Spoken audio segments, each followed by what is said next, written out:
આજે હું વાત કરવાની છું મધર ઇન લો વિશે. અરે નહીં, મારી કે તમારી મધર ઇન લો નહીં, એકચ્યુઅલ મધર ઇન લો વિશે.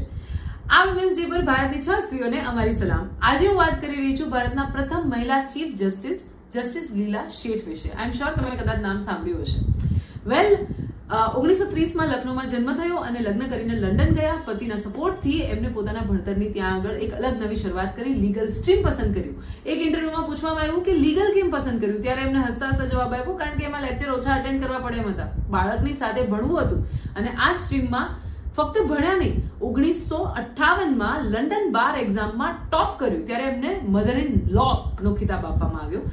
પછી ભારત પાછા ફર્યા અને પટના હાઈકોર્ટમાં સર્વ કરવાનું સ્ટાર્ટ કર્યું. ત્યાર પછી દિલ્હી હાઈકોર્ટ અને ફાઇનલી 1991માં ભારતના પ્રથમ મહિલા ચીફ જસ્ટિસ તરીકે હિમાચલ પ્રદેશની હાઈકોર્ટમાં એમને સ્થાન મળ્યું.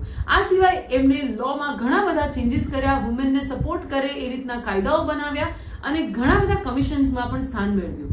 તમારા બાળકો સાથે જસ્ટિસ લીલા શેઠ વિશે જરૂરથી વાત કરજો. આ રીલને સેવ અને તમારા ફ્રેન્ડ્સ એન્ડ ફેમિલી સાથે શેર કરો. આવી કેટલીક વિમેન્સ વિશે મેં હમણાં થોડા સમયમાં વાત કરી છે. અમારા પહેલાના રીલ્સ પણ જુઓ અને કાલે ફાઇનલી છેલ્લું રીલ રિલીઝ થશે એને પણ